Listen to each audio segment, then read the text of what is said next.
Live from America's heartland, this is the Daily Truth Report with your host, Noah Christopher. Welcome back to the Daily Truth Report. And joining us today is a return guest, Chad Stewart. So happy to have him here. Before I bring you fully on, I just want to read a couple quotes here. Chad's the author of the Britfield series, an incredible new book series and movie series and play series that he's doing everything. We're going to talk all about it, but I want you to hear what people are saying about this book series. Reminiscent of Les Mis and Sherlock Holmes, it's like James Bond, but with a bigger purpose. An epic series for the modern reader. It's like C.S. Lewis and Dan Brown combined, up there with Lord of the Rings. Perfect for anyone in your life. Never read anything like it. Felt like I was in a movie. Better than Harry Potter. It just goes on and on and on. So I love what he's doing, and we're really happy to have him back on the show. Chad, thanks for being here. Hey, thank you. And that was a great intro, and I really appreciate it. So. Yeah, well, I truly do love what you're doing with this. You've kind of created this whole new genre of live action happening in modern day times, good for adults and kids alike, teaching actual real world things. So I love it. I love having people on here and getting good messages out, and you're just getting bigger every time we talk to you. So for people who don't know anything about it, let's maybe back up and start at square one. We've had you on before and we've talked about it, but people don't get a chance to catch every show. So tell us who you are and what this book series is, and what is the world of Britfield? Oh, I love that. Yeah, and I will. And I'll just do a quick overview and apologize for those that have heard it. But it just gives you kind of a quick update. But, I'm originally from Newport Beach, California, back east, Wellesley, Massachusetts for 16 years. And that was a big change for me. Southern California to East Coast, big deal. But it was cool. And I liked it. Lots of history there. And I did my undergraduate in British literature, European history. And so people are always saying, oh, what do you do with that? And for me, you build a media empire. That's what I did with it. Went on to postgraduate and graduate work, and then actually got into investment banking, worked for 3 Fortune 100 companies, but was not a fit for me at all, really. I just was not into that sort of mundane numbers game, if you will, or sales game. I really wanted to do something fun, something creative. I wanted to have impact. And I think we're all like that, right? We're all born creative. And suddenly when we grow up, we're doing like great pictures out of crowns. And it's like we get to about 30 or 40. And it's like, I'd like my crowns back. You know what I mean? Right? I'd like my musical instruments back. You know what I mean? I want my fort back. I want my tools back. I want to do something fun and creative. And that's really the driver behind everything that we do with Britfield. So about 12 years ago, I had an idea. I was in a boring seminar in Providence, Rhode Island. And I think it was insurance. And it's when I got the idea for Britfield and Lost Crown, based on literally a circle, 3 lines, a basket, a boy and a girl, and I wrote The Boy and the Balloon. And I thought, that'd be a fun adventure, wouldn't it? And I was thinking England, British literature major. I lived in England off and on for about 2 years, really toured all of England. Love it. Love the country. And again, too, people always ask me, why is book 1 in England?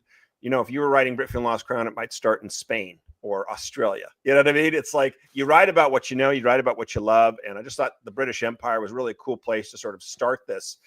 And there's a bigger thread, if we want to get into it, of why actually that is so important with the British monarchy, the ruling powers, MI6, who started the CIA. I mean, oh my gosh, the list goes on forever.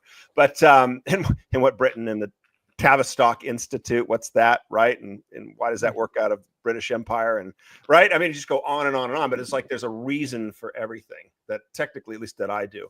And so I sat down from that idea. I spent 4 years, 2,500 hours just to write book 1, Britfield and the Lost Crown, 384 pages. And then from concept and doodle to launching it, it was about 10 years, that long, just 10 years of raising money, of building the team, getting together the marketing plan, the business plan. I mean, nothing is overnight. And I know we live in this flash over substance and look at all these views this person has. Most of it's nonsense. Most of it doesn't mean anything. There are no overnight successes. Anything of real quality. And when I'm saying quality, I'm talking conservative quality, good stuff, family focused, values. Anything of that kind of quality takes time, and it takes a lot of time.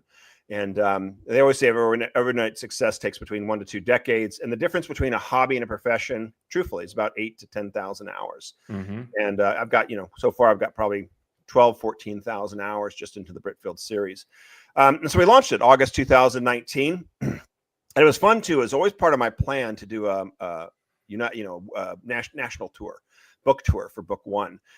For a lot of reasons. One, it's a great grassroots network. Come right into, and it's like, why be in bookstores? I'll just go to my middle school group, in front of 200 students and say, hey, here's a book you want to read, right? Very cool. That's just smart marketing. It's just like, instead of hoping that they get to a Barnes and Noble down the aisle and find it in some corner.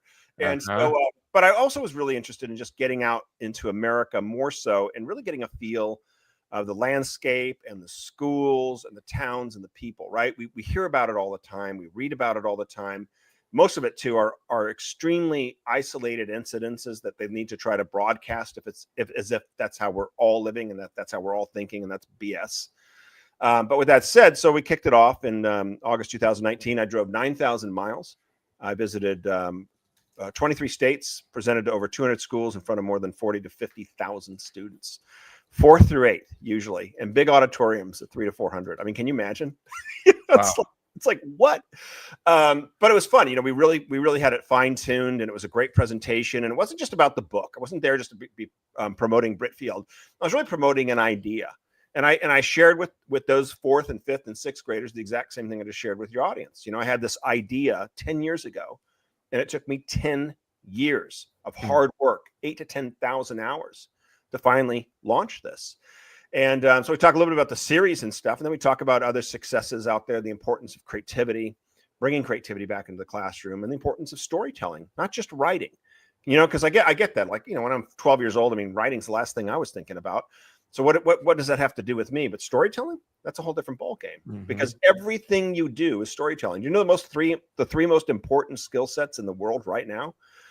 It's creativity, storytelling, and it's creativity, communication, and storytelling. Not engineering, not mathematics, not technology, not all this other flash over substance crap nonsense. And don't get me wrong, there's aspects that are important, but there's just this push and push and push and push.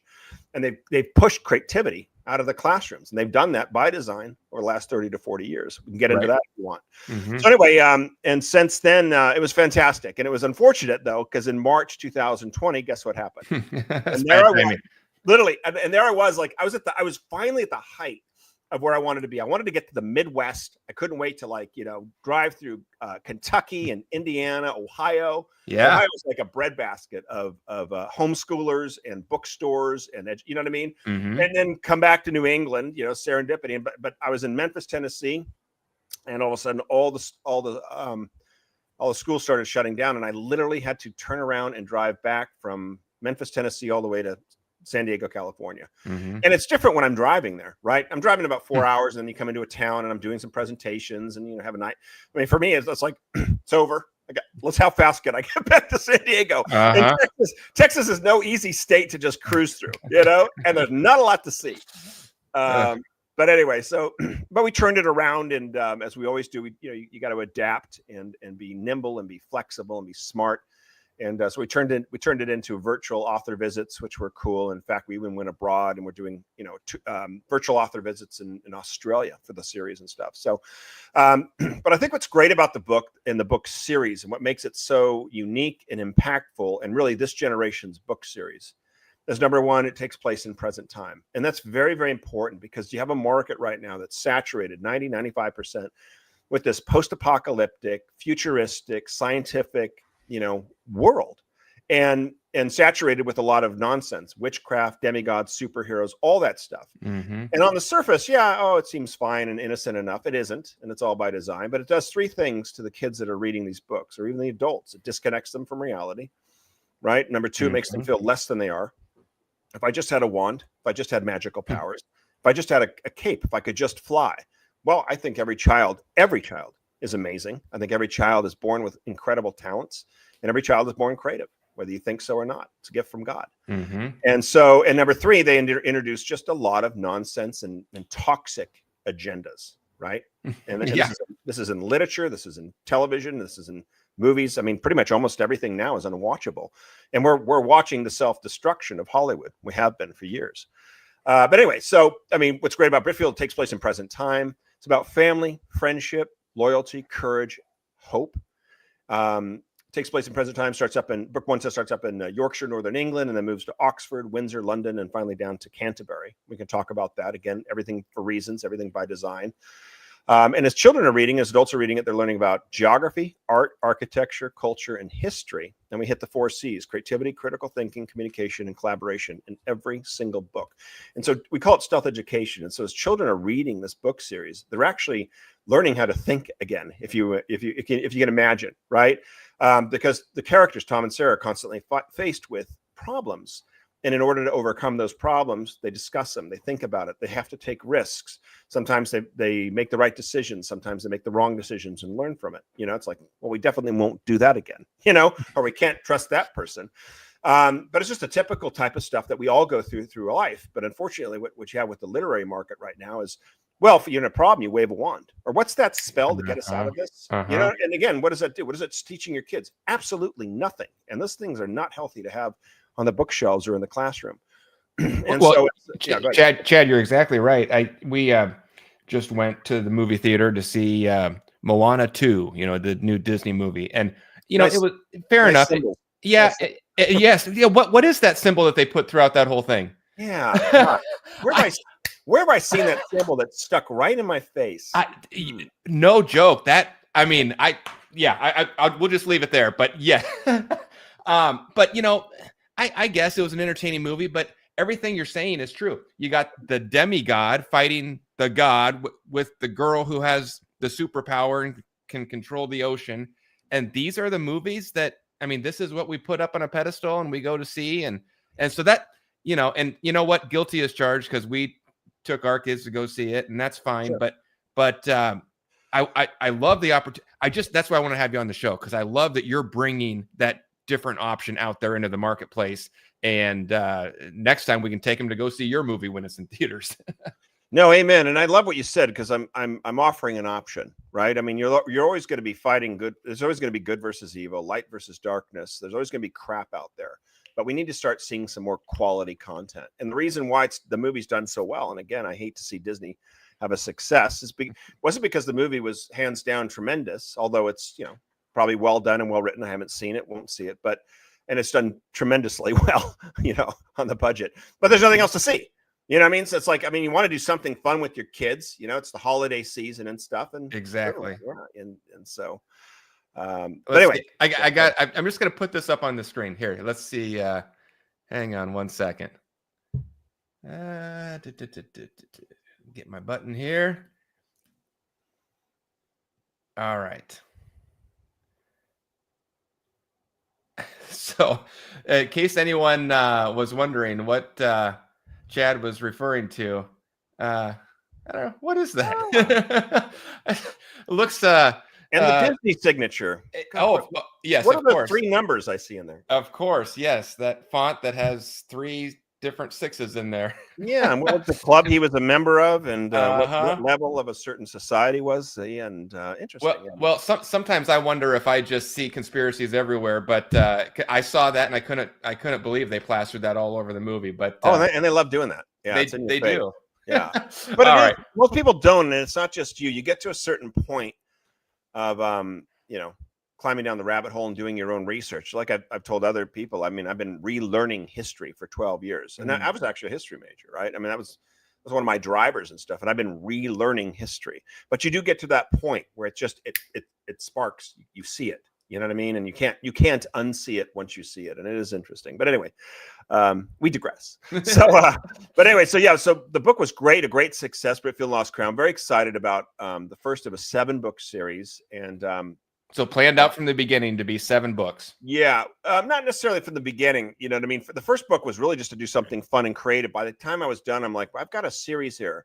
And then it eventually grew into the 7-book series. And I never want to do more than that's there, if you will, or try to stretch it.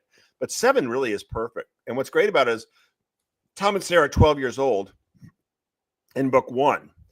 And then in every book, they grow by 1 year, 13, 14, 15, and onward. So by the end of book 7, which will end in the United States, they'll be 18 years old, and there's something very cool about it. But I also have a lot of older characters in there. So in 55% of our audience are adults globally. Youngest reader 7, oldest readers 93. I'm sorry, 93, and 55% of our reading audience are adults. And this is worldwide. I mean, everything from, I was looking at book sales the other day. I mean, Germany, Brazil, Italy. Wow. We actually have a publisher in Jerusalem right now. That's interesting. We're just about to lock in India for major publisher. We've got South Korea, Japan. We're already translated into Polish in Poland, all 3 books. And Poland's our beachhead for Eastern Europe. We launched officially in England this year in June through a distributor, major distributor up in Lancaster, which is kind of cool, up in northern England, right by Yorkshire, where this whole thing takes place. I mean, just very cool. Wow. And so they're rolling out the entire book series now in England. England's our beachhead for Europe, and we've got about 18, 20 other countries and stuff. So it is exciting. It is a huge global push. It is a raising the bar in literature. It is the next generation of this is for the next generation of children. Schools have always been our beachhead, and book 1 is already one of the most awarded books in children's fiction, which is amazing. And I loved some of those feedback that you get. I mean, the comment from it was a 14-year-old girl, high school student from Virginia, and she just got done reading book 3. And she said, "You're now up there with Lord of the Rings." And I just thought that is really cool. You know what I mean? I mean, coming from her, that means everything, because that's someone that obviously read Lord of the Rings. So she's well read. She's read all the great classics. And to be in that genre, but to not have to do anything, as far as compromising or dark magic or this or that. I mean, everything and anything under the sun, except just write great stories, right? And I love the comment where it says it was a woman, I think she was from Canada, and she said the Britfield series reminds me a lot of James Bond, but with a bigger cast and a greater purpose. And I thought, wow, she just summed the whole thing up in one line. That's really cool.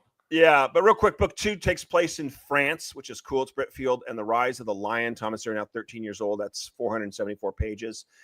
And what's kind of cool about that is it's kind of my Empire Strikes Back. I mean, we definitely go a lot deeper, and that's where we get into a lot of different things that are going on behind the scenes, which is pretty cool.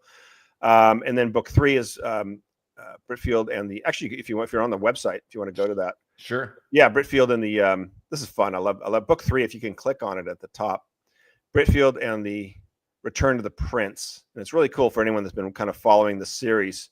I love this picture, this graphic. Isn't that great? Look at that. Just gorgeous. Yes, it is. There's Tom and Sarah. And then it's like, who's that third one? And so we've now brought this third character. I don't want to give anything away for people that are reading the series. This is 575 pages. And it starts in Lucerne, Switzerland. And then the 3 main areas is Florence, Rome, and Venice. And ending in, I don't want to give that away either.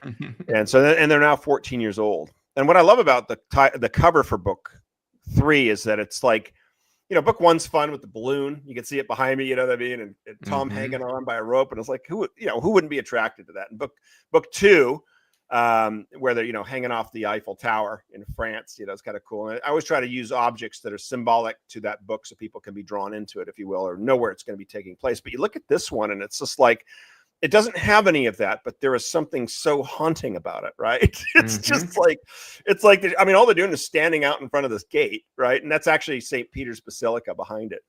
But there's something so just like, that they're going to go in, or they need to go in, but it's like everything is saying, don't go in. You know what I mean? Don't come in here. It's just, I was so thrilled with that. And then if you wanted to go to, this is kind of cool. Some of the scenery. There's Florence, obviously to the left there. Gorgeous. Isn't that amazing? Wow. And I wasn't planning. I never plan on writing. I don't live to write. I write to live, if that makes sense. You know what I mean? And I'm all about story. And we can talk a little bit of that if you want to get into it. Like, what is story and how important it is, and the driver of story. But if you want to click on book 4 too, and this will kind of just end the sort of intro here, no longer. But this is what we're now getting ready to launch in January, and this is Britfield and the Eastern Empire, and it's really cool. There's Tom and Sarah, and there's the third person, and look at Sarah. I mean, she's 15 years old. They're growing up now, and it's pretty cool. There's Tom. He's 15. That's takes place in St. Petersburg, Russia, and that's the Hermitage behind there. and they're actually they have a map there, and they're planning to break in to the Hermitage Museum to steal back a Britfield artifact. It's pretty cool. Yeah. Probably not good to do, but it's really what's fun about these things is like I really have to think the stuff out. I have fun with it, of course, right? But I don't try to suspend reality. I really like how would you do this, and how could you do this, and what would actually make sense, and what would work, and could it work? And it's a lot of fun to do that. I try to make these books as realistic as possible. I do deep research into everything I do.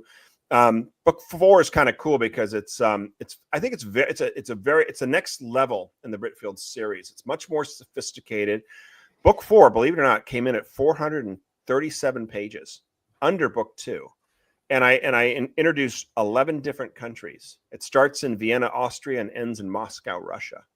And along the way, they go to like Budapest. I'm sorry, they go to Prague, and then Warsaw, and Berlin, and the Baltic Sea, and Budapest, and St. Petersburg, Russia. I mean, all these great countries. And how in the world all that was done in 437 pages? And I've had some feedback now because we did a pre-release to fans. I just got done literally signing 500 individual paperback books and shipping them literally across the world. Can you imagine that? Like, wow. I got hit 2 weeks ago with the boxes, and it was just like signing and signing and signing. Wow. Like shipping out. I literally do not have the only book I have right now is it's called a galley, and if you could see on it, it says not for sale. I don't have a single book left. It's pretty cool. Wow. But which is nice. Chad, that gives me an idea, and I don't want to put you on the spot, but would you be open to doing some sort of a raffle where someone could win a signed book? Sure. Oh, absolutely. Let's do it. Okay. I'll get it put together, and we'll open up a raffle, free to enter, for anybody watching this or reading about it on our website. And the link will be below wherever you're watching. I'll get that added in, and someone will win a exclusively signed book by the author. That'd be cool. Yeah, I can do I can do book 1, or I could even do book 4. And in fact, they can choose. Okay.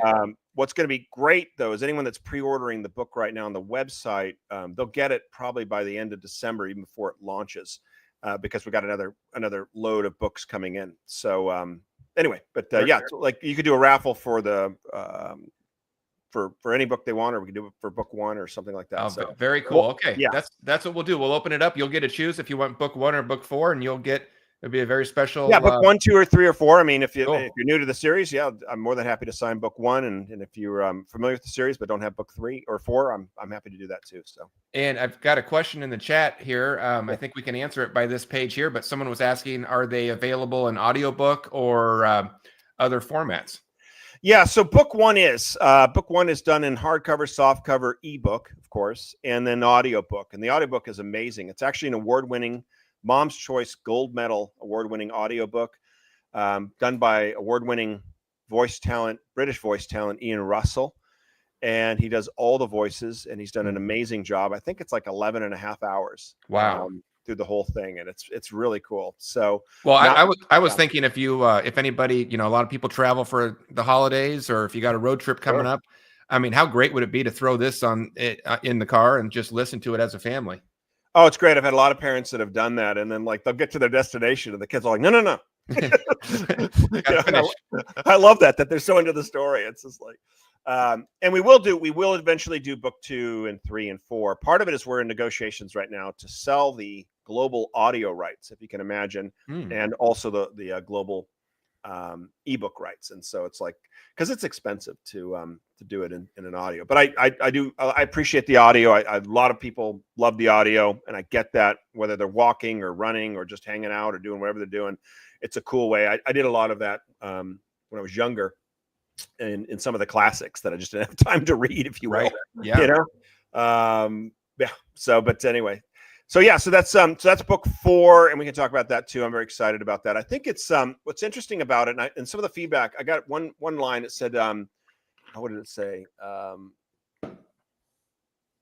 can't remember now, but one comment was that I've never read a book so fast, and I thought that's really interesting. Like I think the person that said it wasn't really realizing how profound that was to me, because it's the style that I'm writing in now, where part of it is the editing process and the structure of the story. I do not waste words. Nothing that doesn't need to be in there per se is in there. And I cut all the fat. I mean, how many times have we been reading a book and it's like yada, yada, yada, right? They get to this part and it's like he walks in the room and the fire's blaring and blah, blah, and he puts off his coat and they're like putting to sleep with details, or just stuff that has nothing to do with the story, or chit chat. You know what I mean? And I don't do any of that. You know what I mean? And so, like, I mean, and we could talk about the editing process too, which might be interesting if you want. Yeah. What's the general process? I'm sure every author works differently, but how do you do it? You kind of map out the entire story arc, big picture, and then just start breaking it into smaller chunks, or how do you do it? Yeah, I do, and it's been a process like anything. You know what I mean? With the first one, I was just kind of, I think I outlined it pretty quick with some of the scenes or places I wanted to go, and just started writing. By the time I got to book 4, and I did this also for 3. Is I literally outlined every single scene, and it took me 4 months. So basically in 4 months, if you can imagine, I had 4 pages in 4 months of hard work. And so on every page was a bullet point, and that bullet point was a scene. And I might have like a word or two underneath it, a sentence or a general idea. But in that scene, I'd already worked out mentally, if you will, where it is, why it's there, and how it works. Everything was based on the 3-act structure, and it was also based on the format of a movie script, with plot point 1, plot point 2, midpoint. And I'm doing something different now, where I have plot point 1A, plot point 1B, and I do that same thing. So I've got like, and a plot point's always an immediate twist. I have twists through the whole thing, but it's kind of a big thing. You know what I mean? It's like the person that you're with, you find out they're actually the bad guy. You know what I mean? Or you come out to the car and it's gone and it's been stolen and you got nothing, you know what I mean? Or something, you know what I mean? Like, or you get arrested, you know what I mean? You're just about to make it to where you need to go and the cops get you and they throw in jail. Like, that's a big twist. Cause like, what are you going to do now? It's like a big switch. And so I structure it very carefully. And I literally had 84 scenes for book 4, Britfield and the Eastern Empire. By the time I got done, I ended up with about 81 scenes. And so the point is I never really have writer's block, if that makes sense, because I'm never writing. I front load everything and I do the hard work first. And it's not, and it doesn't take the fun out of it. It's like you and I going on a road trip. I've used this as an example. We're leaving from San Diego. And if you were to sit there and say, Chad, where are we going? I said, no, we got a month off, tank's full. Let's just get in the car and drive. That's a disaster. We have absolutely no direction, right? But if I sit there and say, we've got a month off, we're going to take off from San Diego and let's head to Boston. And it's like, okay, we'll be in Boston in a month. Where do you want to stop along the way? And those are your chapters. Those are the places. And the better you kind of plan that out, and it's like, hey, by Saturday, and we hope to be here, and I'd like to spend a couple hours at this place, and this looks great. It's going to make the journey very full and a lot fuller. Now, along the way, we might think of something else or find something else. And that's, as a writer, as I'm writing this stuff, that's what happens in the process. But so then I sat down. It took me about 18 months. Well, actually, I think it took me about 6 months to write the first draft. And the first draft is about 10 to 20% of the hard work. Great to get it all out on the pages. I mean, start to finish, all the lines, all the descriptions, all the dialogue.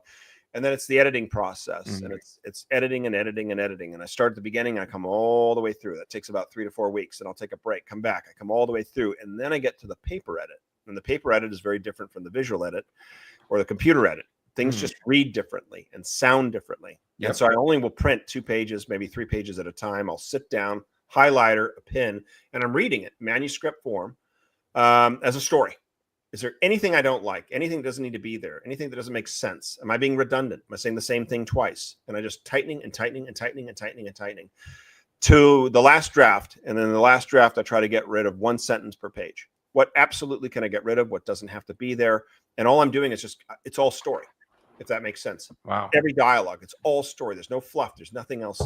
And that's why I myself am still stunned that book 4 with 12 to 15 characters, right? I've got this huge cast of characters now with 3 parallel scenes going on, because there's always kind of Tom and Sarah, and then there's another group over here, another group over there, and 11 countries coming in at 437 pages. Wow. So when that guy said, I've never read a book so fast, it's not because it's easy writing or I'm using big words, I mean, or small words, or I'm using big font, you know what I mean?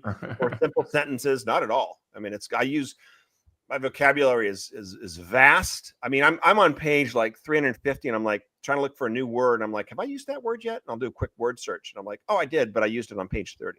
Like the kind of stuff that I put into it, and it's amazing when I'm like, I don't think I've used that word yet. You know what I mean? I'm like, okay, cool, I'm going to use that. So I'm just saying I love that. Yeah, it's very rich. But I just discovered I've got a elementary school daughter, and I found one of my old books that I read when I was her age, and inside the book cover I had written my name, and I wrote second grade. And then I'm looking at the book, and I'm comparing the book to the stuff that they're reading in school now, and it's just the amount of, and I don't want to be critical to teachers or anything, but the amount of dumbing down that we've done in our education system, just from my generation to the next generation, they couldn't read that book that I read in second grade in fourth grade now today. Wow. And it's sad. It's sad. So I love that you're raising the bar, not lowering it. Oh, absolutely. Yeah. And it's cool. And we've created this almost fanaticism, which is cool. Like, I was like that when in 1977, when Star Wars came out, that movie, I got to admit, that thing rocked my world. I mean, it was just an incredible story, you know what I mean? But it was just like, man, it's like, it just grabbed me. And I'm not even a sci-fi guy. Or like James and the Giant Peach. That was one of my favorite growing up. Loved that book, very visual. I could just see that. And then Charlie and Chocolate Factory, I think that really was Roald Dahl's masterpiece. I've read all his works, reread them recently, just because that's what I do as an author, right? Sure. I'm just, why not? And I love history, and I'm reading all kinds of stuff. I got a great biography to recommend too, but that was his masterpiece. It really was. Even just, I mean, we've seen it with my favorite actor, the original Willy Wonka and the Chocolate Factory. Gene Wilder. Yeah. Yes. Which was fantastic. Believe it or not, that was not a success when it came out, and the movie was in the red for a while. Go figure. But a great book, a great story, just creating this world. And so I totally get that. And then Charles Dickens, I'm a huge Dickens fan. I mean, he is a master storyteller, and there are a few people that are like that. They might write great stories, but Dickens was a master storyteller, bringing in a Shakespearean cast of characters that are all sort of very different. Everything from the high-priced lawyer to the politician to the wealthy aristocrat to the orphan, and somehow they're all connected. You know what I mean? And he does this amazing collage of connection at the end. You're like, wow. I just got done with Nicholas Nickleby. That's a great story. But Dickens is it's hard. He's hard to read sometimes. You know what I mean? Because they're paid by the word. You know what I mean? And so you don't get these kind of tight sentences. The story doesn't move. It can drag. I was trying to read David Copperfield again, which is a great story. But kind of drags. You know what I mean? It gets a little redundant. You know what I mean? And but again, master storyteller. Obviously, big Lewis fan. Oh yeah, Narnia. But again, Narnia, witchcraft, magic, fantasy. Yeah. I'm not saying it's all bad per se. I'm just saying, again, disconnect from reality. So I don't really know of any other series like the Britfield series per se. I'm not saying they don't exist. I hope they do. And I hope we encourage a lot of other people and writers to, produce just great storytelling, great content, and don't use, in my opinion, magic as an excuse or as a crutch. Because to me, that's a crutch. Oh, there's these magic pebbles, or there's this girl born with special talents or something like that, or magical powers or something like that. And it's just like, to me, it's just a crutch. It's like, it's write great fiction, write great story right now that people can connect with. That's what we're doing. We're connecting with literally millions of kids through the Britfield series that are reading this, that are connecting to it. You're never going to connect to Harry Potter. Maybe you're an orphan, but you're not going to connect to him because Harry Potter's a witch. Well, or people do connect to it, and then they're in this bizarre fantasy world that they're trying to make into real life, and we get things like people thinking that they're cats and dogs and furries, and it becomes really unhealthy. Well, when I'm saying connect with it, I mean really connect with it. But you mean influenced by it? Yes, witchcraft is the fastest growing religion in the world. And it was interesting. I was doing an interview maybe 3 weeks ago. It was kind of deep and profound. We actually got into it. a little bit with the covens out there and the growth of witchcraft. And I'll never forget, one woman was saying, she lives in a nice sort of town, I think it was in Iowa, typical nice town. She goes, she watched that town as the Harry Potter series came out, and the transition over 3 to 4 years of almost a darkness, you know what I mean? And what kids were getting into and doing and stuff. And don't think for a minute this stuff doesn't influence them. And which is it's designed to do. That's not by mistake. It's not an accident. None of the stuff's an accident. But anyway, we don't need to talk about that. But Chad, before I forget, and before we get off the topic of the audiobook, and it's I've got it up on the screen here. People can go to your store to grab that and everything else.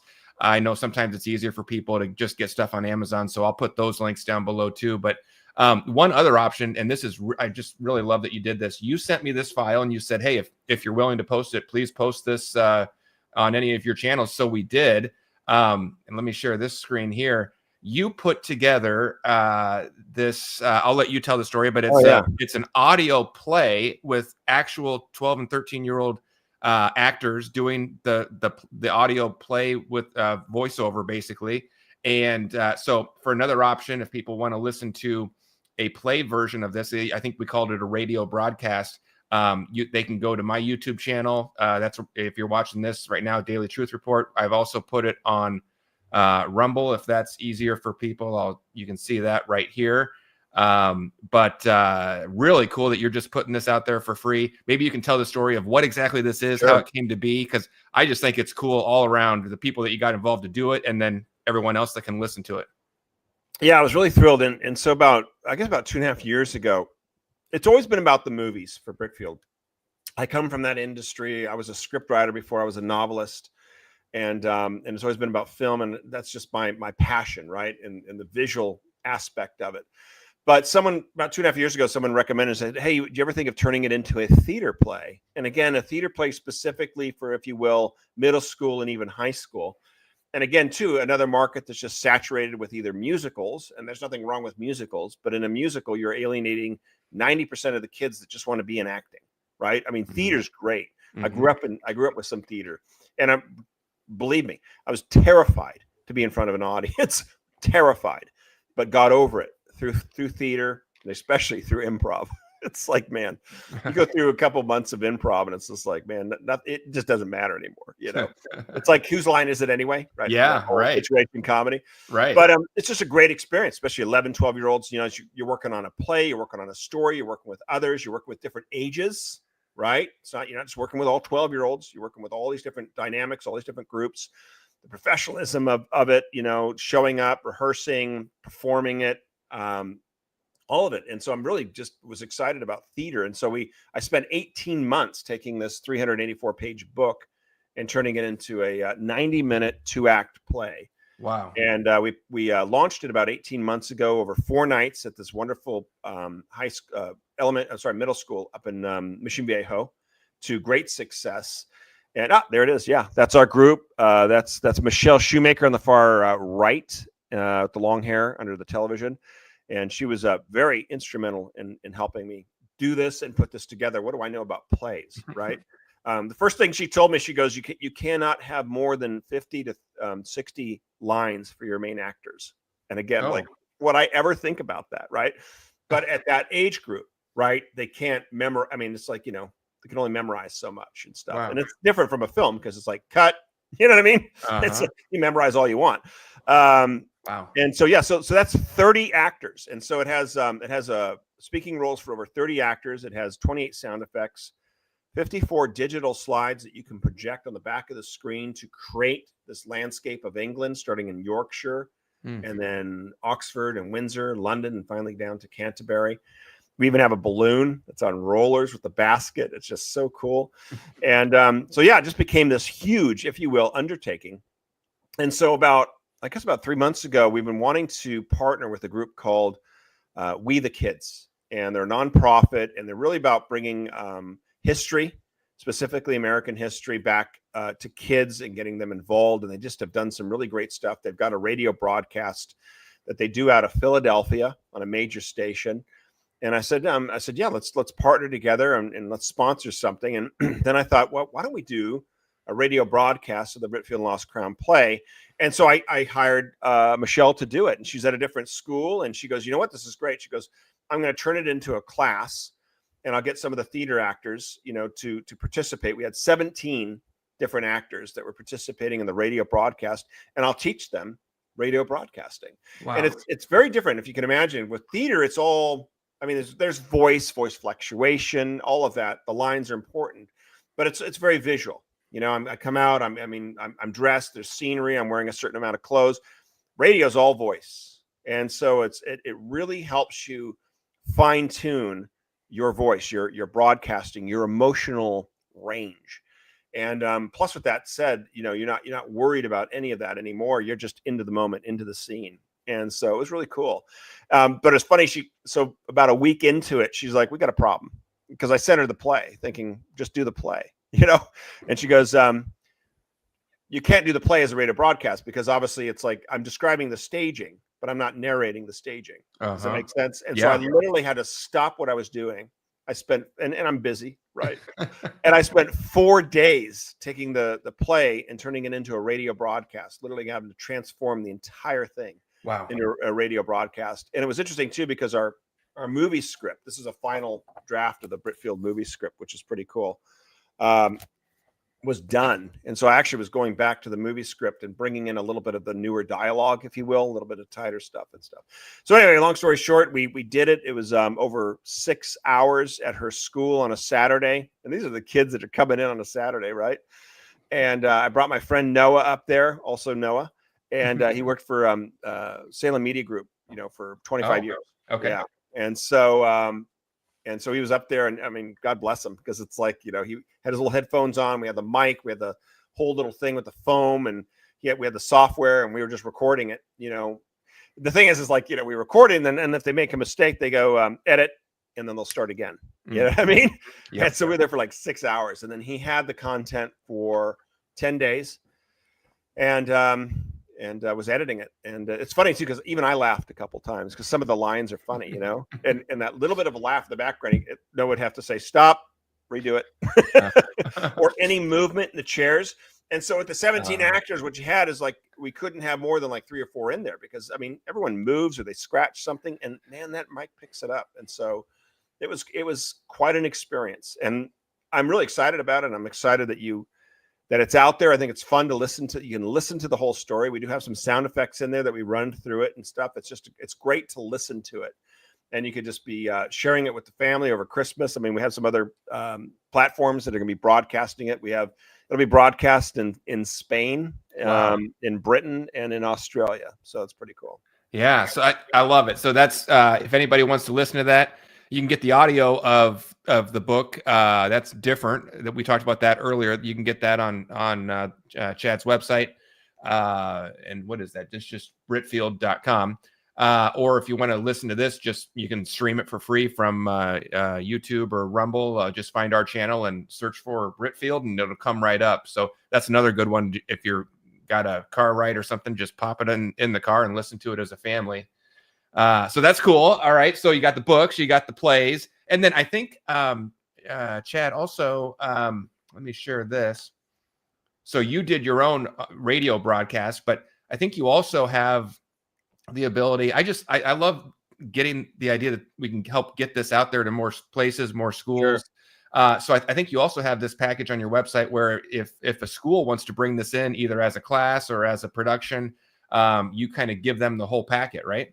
Oh, it's great. Look at that. And honestly, that's, $749 for a school. And if you're a homeschool group, we'll work with you and stuff. But that's, normally like Disney's charging for their stuff, it's anywhere from $1,500 to $2,500 just because what you're doing is you're licensing it and it's all the other stuff. But $750, and what you get is you get the director's script, which is walks you through everything with all the cues.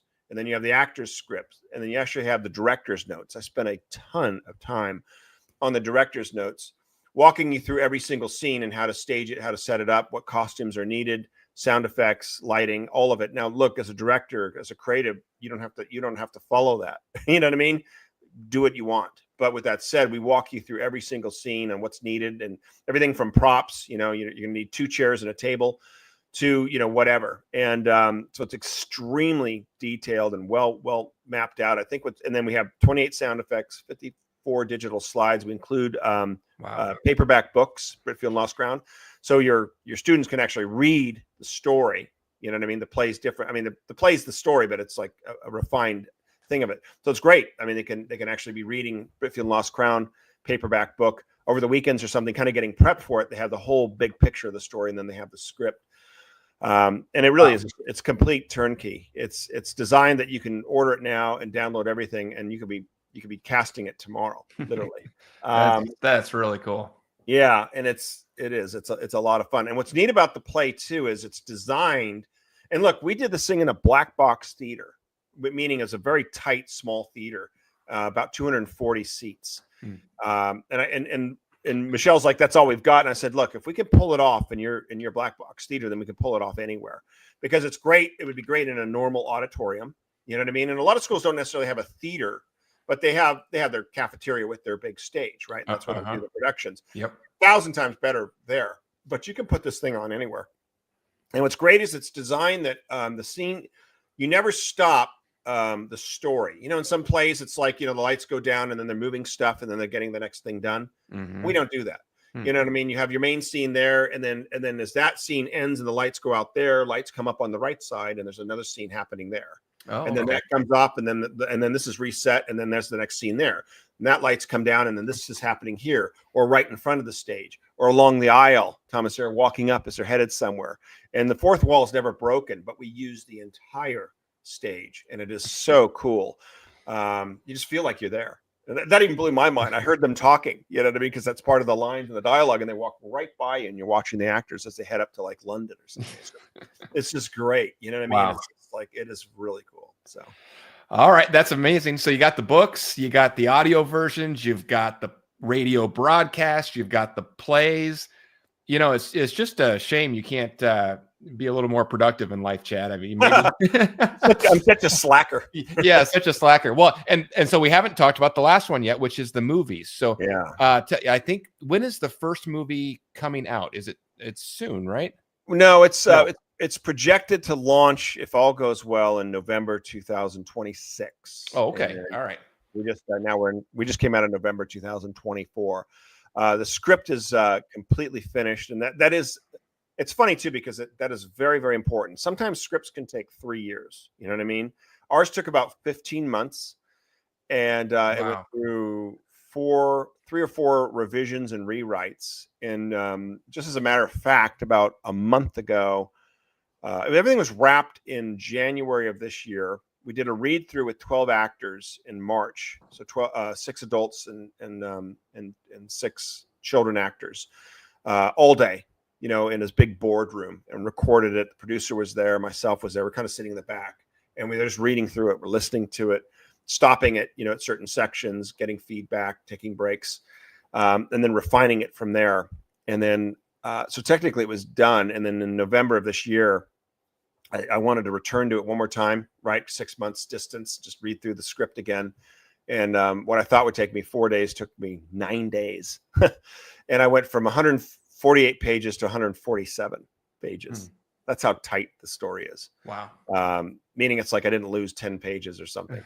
But I was just tweaking things, a line here, line there, just trying to make the whole thing smoother, more sophisticated and stuff. But the script is everything. And not to speak the obvious, but in Hollywood and in filmmaking, it's not always the case. They have an idea. They have the general script. They think the stuff's going to work itself out when you're filming it. It won't. It becomes a nightmare and a disaster. That's why really 98% of all films that have ever been made have failed to make, have failed, are box office disasters. Mm-hmm. Part of it is the agenda recently, but just in general. I think there's something like 150,000 movies that have been made, give or take. How many would you rewatch? Right. I mean, I've got my own library. I probably have about 100. Right. Maybe 200. I love the Philadelphia Story, 1940 with Cary Grant and James Stewart. Okay. Classic. Great Escape. Classic. Little Women with Winona Ryder. One of the best films I've ever seen. The Bourne Identity. James Bond, but mostly with Craig. You know what I mean? So like, that's my diversity, but those are all great films. Those are all great stories, well done, well put together, that I will watch probably once a year.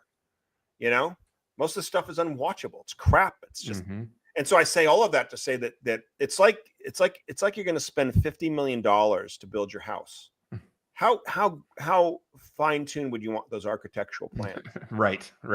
Yep. You know what I mean? I mean, you don't want to get halfway into it and stuff, and all of a sudden you're like, hold on, we can't put a wall here, or we can't remove this wall, or this doesn't work, or you know what I mean? Like, that's really what a script is. It's our architecture, they're literary architectural plans, and so the script is everything.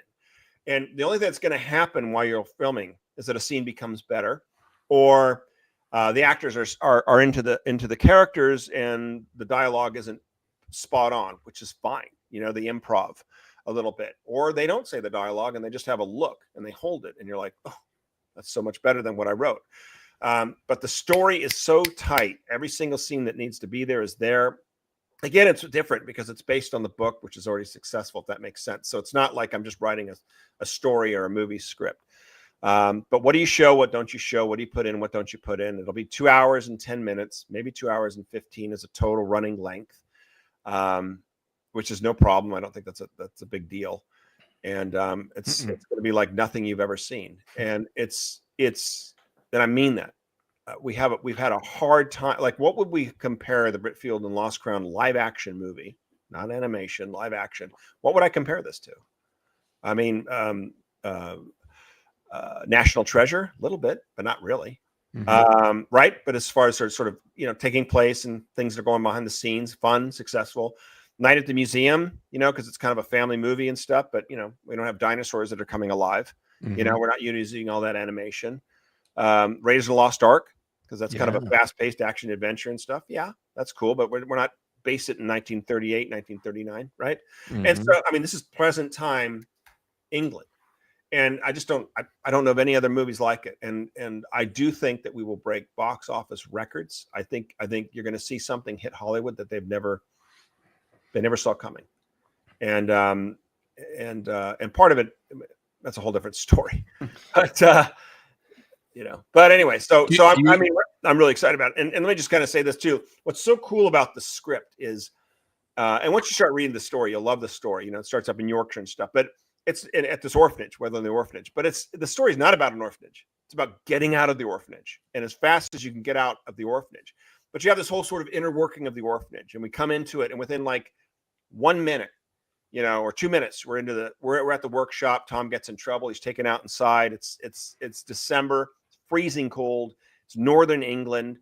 You know, you can hear the wind blowing, and this Speckle, who's the caretaker there, you know, grabs him by the, you know, with his grip, vice-like grip, rips him outside. Stand there for 5 hours. You know what I mean? And Tom's just freezing out there, looking in the window at the workshop, and he's like, "I've been here for 6 years, and this is the year I escape." And I love that because it's like, boom. You know what I mean? It's like we're telling you exactly where this thing's going, and it's like from that moment on. It's how's he getting out of how's he going to break out of there? Because no one has ever broken out of Weatherly Orphanage, and within and it just moves. It goes from the next scene to the next scene to the next scene, very, very fast, filling in some back stuff there. And within 12 minutes of the movie, he's already working with Patrick, who's the oldest and wisest orphan, and they're planning what's called the Great Escape, and all the orphans are involved in it. And so, I mean, like 12 minutes into this movie. And then within 15 minutes, they're already executing it. And by the end of 30 minutes, which is the end of Act 1, plot point 1 hits, Tom and Sarah have escaped from Weatherly. And I have just delivered in that 30 minutes more than 90% of all movies have ever delivered in a lifetime. And you know what? The story is just starting. You know, that's cool. I mean, really, and I'm reading it, and I can step outside myself. We hired a professional scriptwriter. It's all about me, you know. But I've been doing some of the rewrites and some of the editing, which is fine, based on, again, 20 years of experience as a scriptwriter. But it's not, you know, he did a good job in sort of outlining stuff and getting some scenes and making stuff work. But it's like just like high octane. I mean, edge of your seat, seeing all this stuff happening. That they're running to this little small hole in this 10-foot rock wall. Mrs. Grievous, who's this vile sort of, you know, creature, you know what I mean, woman, with her hair back, and she's got this dog called Wind. It's like a vicious dog, and she unleashes it and goes, "Go get him!" And you got this dog like running after, and running to the hole and trying to scrape. And it's just like, whew. And they get out of there in 30 minutes, and it's like this movie's just started. Cool. And it's just started. I mean, and as I was reading it, I could just see the kids. I mean, just like just glued. And then they, they're making their way trying to get to the train station, and they get to the train station, and it's almost 12 o'clock, and the trains are almost going to stop running, and they're going to try to sneak on one, and all of a sudden, guess who's there? Detective Gowerstone, who's renowned for capturing runaway orphans, and he's like turns around in this beautiful trench coat, and he's like, "Hello, Tom," and you know what I mean? And it's like they freak out, and Tom pulls the alarm, the fire alarm, and they run out the side door, and the cops are running after them, and they're in this marsh, and then they see the hot air balloon, and I mean, it's just like it goes and it goes and it goes and it goes and it goes and it goes and it builds and it builds and it builds, and then there's this whole royal mystery. What's Britfield, and how's Tom connected with Britfield, and Britfield and the Lost Crown, and the real dynasty to the British throne that's been usurped by the Stewarts, by the Tudors, by the Stewarts, and then finally by the Windsors, right? And I mean, it's just like it just goes and it goes and it goes and it goes and it goes, and yet it's so touching, and it's so heartfelt, and it's about family and friendship and courage and sacrifice, and I mean, I do not know its equal in film, so we're excited. So, have you started shooting yet, or when does that start? No, we are in the pre-production stage now, which means we are now reaching out as of in the last couple of weeks. We're reaching out to a couple key actors. We're reaching out to another. I already have a producer team, and I've been working with them for about 2 years. But someone that we'd be bringing in as a executive producer, huge. I can't mention his name yet. Massive. He's been involved in over $2 billion worth of films. Wow. Who I think would be a great fit for this. And we'll be reaching out to a couple of our key directors that are hugely successful directors, known for family action adventure series, great storytellers, great at working with kids, and one in particular that's great with taking major successful books into adaptation without giving anything away. And so so it's I'm hoping that we'll be filming in summer or fall of next year in England, and then post production, and then launching in November, launching it globally in November 2026. So can't wait. It can happen pretty quick. I mean, what's great about this is, again, I was thinking about it this morning. I knew we were going to do this interview, but it's all story, if that makes sense. And most movies are relying on other devices. Let's just even take Harry Potter. In and of itself, I mean, semi-interesting, I suppose, but it's all the special effects, right? I mean, that's what they're relying on, and we don't rely on anything. It's all story. I love that. I mean, it's all words, it's all story, it's all real places. Very easy to stage. Right. I mean, it's like half of it's interior shots, the rest of it's exterior. It'd be fun to get some of these great B-roll shots, in an actual, it could be a helicopter, but a balloon of England, and what Tom and Sarah are seeing as they're flying over, and like the thunderstorm, and there'll be a little bit of CGI, in the balloon getting caught in a thunderstorm. Probably won't want to do that for real. Probably won't be shooting in the interior, inside of Windsor Castle, but it will look like it. You know what I mean? But it's relatively it's a very complex story, but it's easy to film, if that makes sense. Yeah. Because it's taking place in present time. If it was like in 1950s, well, crap, costuming, cars, background, accuracy of everything, if you're gonna have a Coca-Cola bottle, it's got to be from 1950. You know what I mean? Yeah. Like all that stuff takes time. It's costly. You get some of these people that like want to do a $3 million movie, and it takes place in like World War II. And I'm like, good luck with that. You know what I mean? I mean, geez, dude, you're killing yourself. I mean, it's like, that's what's so great about this. It's all story. And that's, and with that said too, we don't need an A-list actor. We've got some good actors that we're looking at, and they'd be perfect. And you'd probably know them, but they're not like the Tom Cruise, Will Smith, whoever, you know what I mean? Because they're not needed. It would almost distract from it, if that makes sense. Most movies need that as that sort of extra balance point or support, Well, I love that it's all story. I get, maybe I'm unique and this is what people like, but I get so bored by these 12-minute car chase scenes in Yeah. movies, and it's like, come on, just get over it. I don't need a million explosions and all this stuff. Give me a compelling story. Yeah, and it is interesting if you think about it. I mean, if you start to think about movies, and it's like, even if you go like with Pixar, and they are the master storytellers. I mean, Toy Story took Yeah. 4 years as a script. Toy Story, like a movie script, it took 4 years for them to write that. Right. 4 years. Mm-hmm. But it's a great story, right? It's not just all the tricks of animation. But with that said, it's the animation, right? I mean, it's amazing. It's like, the cowboy hat, and then the other stuff, and the other play tool, all of that. What I mean? I mean, that's kind of part of the hook, or the one trick pony, if you will. That was the hook, but then when you got in there, it was a good story. Yeah.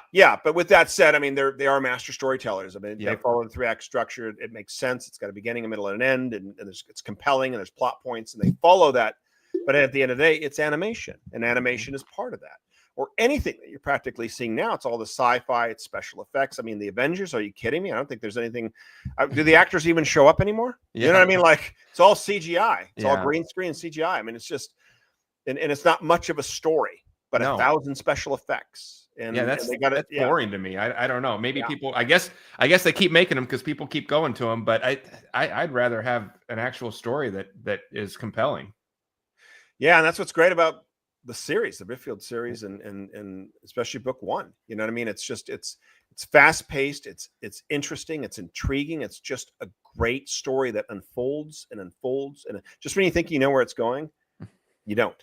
You know what I mean? And it unfolds and it unfolds and it unfolds, and it just keeps building and building and building and building and building to the end, and you're like, oh my gosh, whoa, And in so many ways, by the time the movie ends, it's just started.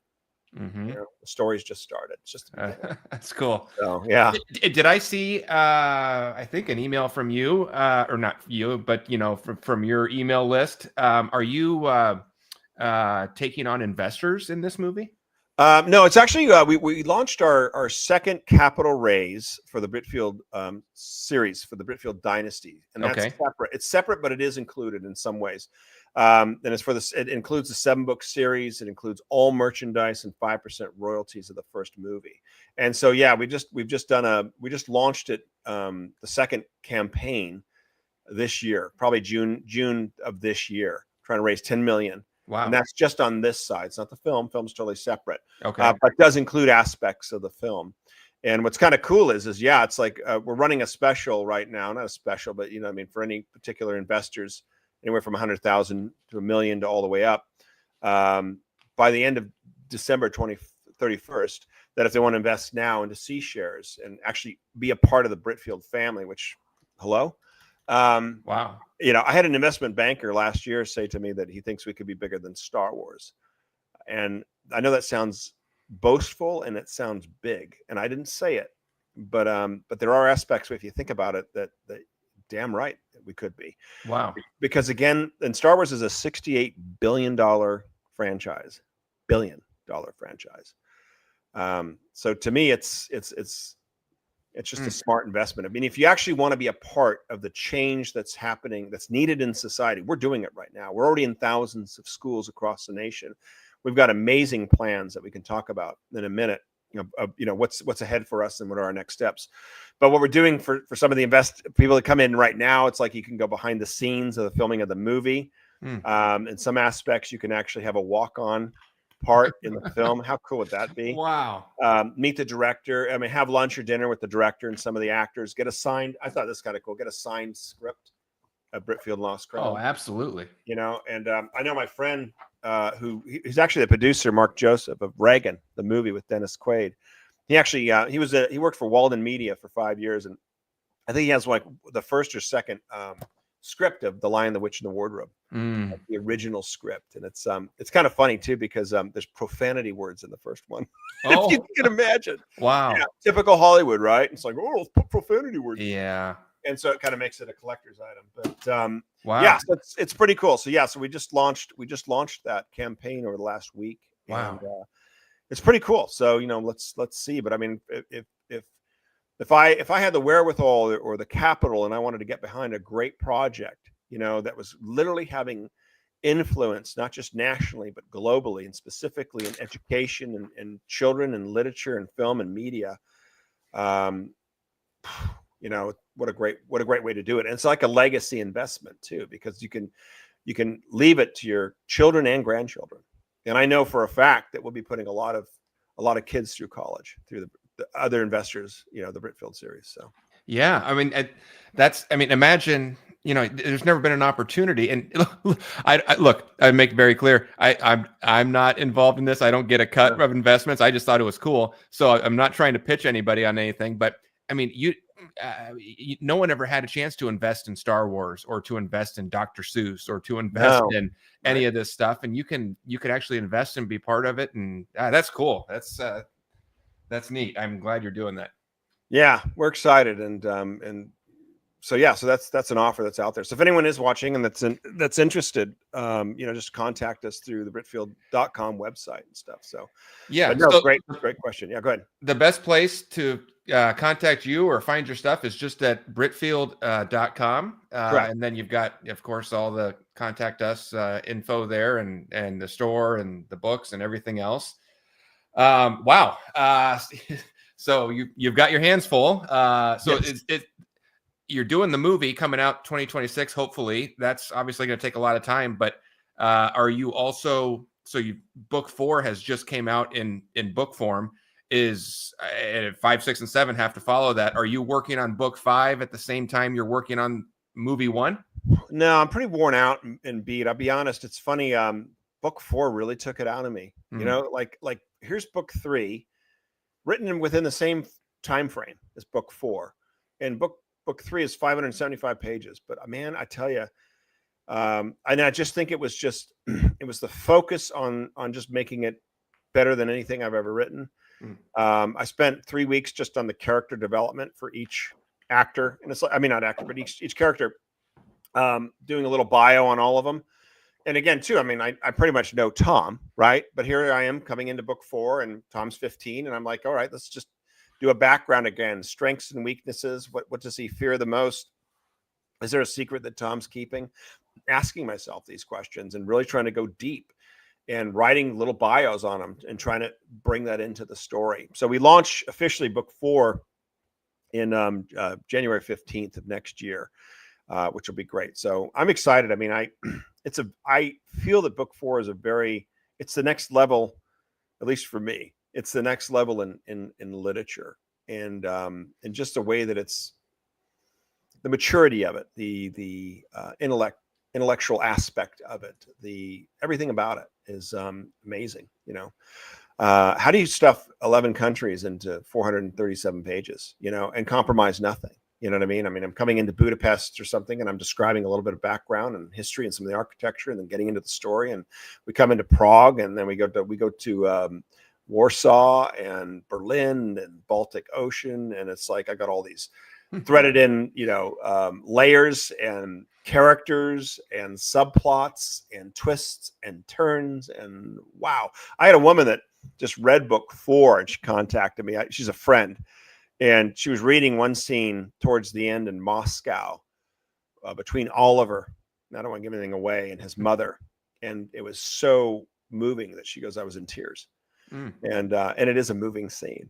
And it was a scene that had come to me, a while ago, which is cool. I had little nuggets for book 4. And I'm like, oh, I can't wait to get there, And that was one of them. And I was like, even when I was thinking about it, I'd almost get teary-eyed because it's so powerful, right? It's so just, and then we've been threading this whole thing with Sarah, Tom's best friend. And Tom's been an orphan his whole life, right? Sarah grew up in Scotland, in Edinburgh, single child of a very wealthy, affluent family. Their last name is Wallace, and think of Wallace, think of Braveheart,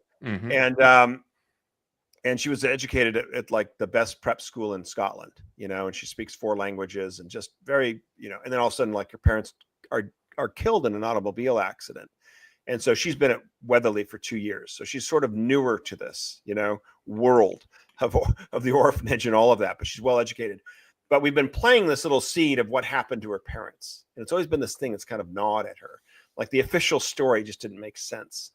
And in book 4, I expose what happened. And it was just like, it will blow your mind, if you're following the series. I mean, it's like, you buckle your seatbelts, it's like, there's just like, you're going to read it and go, no way, So it's really cool. And I love it. And I don't just have one of these. I've got like tons of these. You know what I mean? They're like most stories or novels. It's like they got this one twist or this surprise ending. It's like, crap, I'm doing that all the way through. I throw everything I have into it in the first third of the book, like all my tricks of the trade. And then I'm like, all right, now what am I going to do? Right. I mean, and so I keep elevating and elevating and elevating and stuff. So it's pretty cool. So when do you anticipate book 5 eventually coming out then, for people that are tracking the series and want the next one? So book 5, which is cool, and the running title right now is Britfield and the Lost Treasure. And that ties a lot into book 4, but it's all about Asia. It starts in South Korea, and then we'll probably go to Japan and parts of Asia, probably end in Australia. And then book 6 will be in South America, and then book 7 will be in the United States, ending in Boston. I thought was kind of cool. Very cool. Yeah, kind of where it all started. I thought that was really cool. And I probably won't start writing or outlining that until March of next year. I'm mentally fatigued right now. So not hard to see why. It's wow. I imagine though, everybody gets fatigued at some point, but I imagine you must be the kind of person that your work usually kind of inspires you and energizes you, I would assume. Yeah, and it's interesting too, because like I know some authors, everyone's different. Their writing styles, how they do it, how they approach it and stuff. I'm a morning person. I start at 7 a.m. every morning. I'm up at 5, but I start at 7 a.m. and I write probably for 4 hours straight and then take a break. Sometimes people come alive at night at 9 p.m. Who knows? And some people have their whole series kind of worked out, if that makes sense. Right. I don't. I have no idea what's going to happen yet in book 5. I mean, somewhat in the sense that I know I have a great beginning for it because of how book 4 ended, and it's cool because it's almost coming back full circle to book 1 with this great escape from where they are. And it's like, it's where they end up at the end of book 4.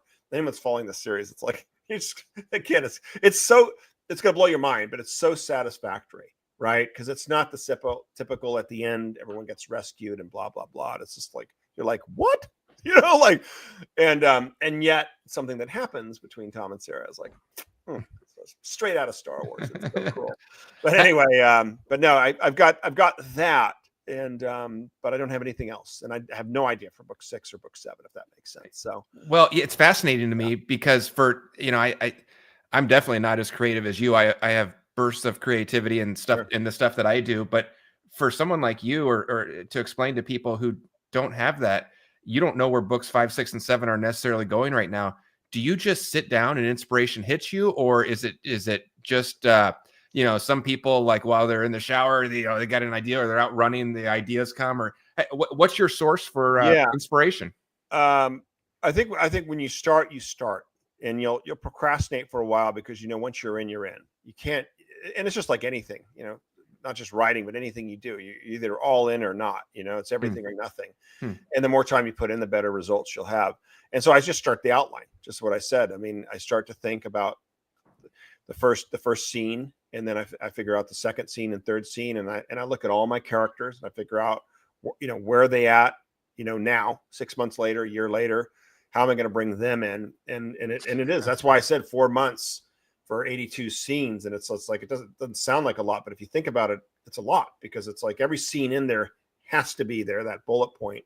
Then all your other actors have to somehow be, where are you going to bring them in, and how do they fit in, and what happens, and all of that. And so that's kind of what it is. It's, you start at day 1 in the first scene, and you just kind of work your way through it, and you have some fun. And it's not to say that I don't have a Word doc where it's like, as I'm working out the first scene, I've got like this idea, or sometimes I'll have a couple lines of dialogue, and so I'll put it on there, of course, or I might have a couple lines of description or something. But it really is all about just figuring out your entire story from start to ending.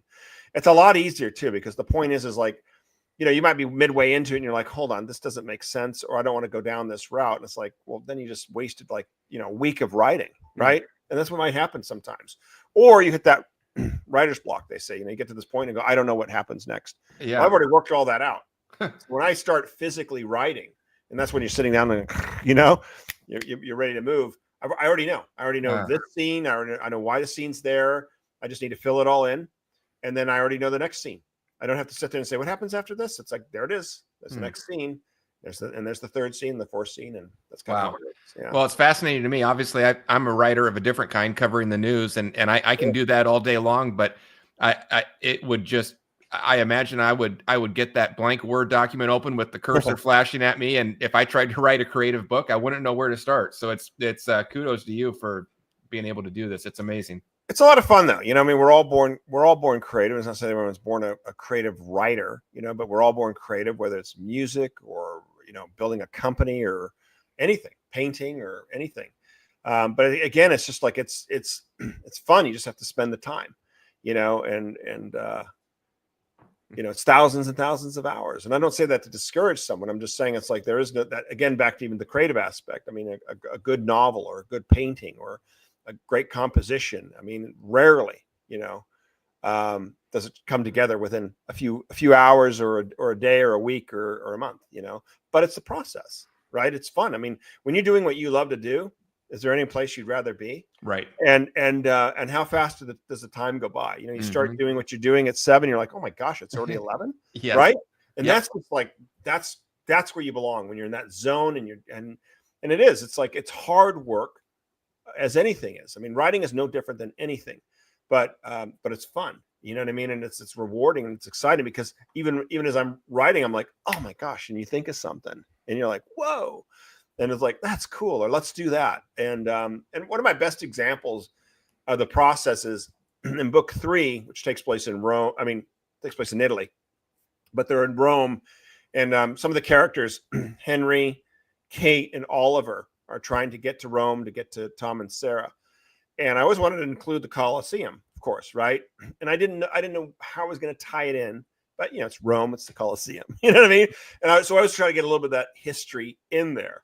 And so all of a sudden, like they're coming in at night, Henry's driving, that's Oliver's uncle.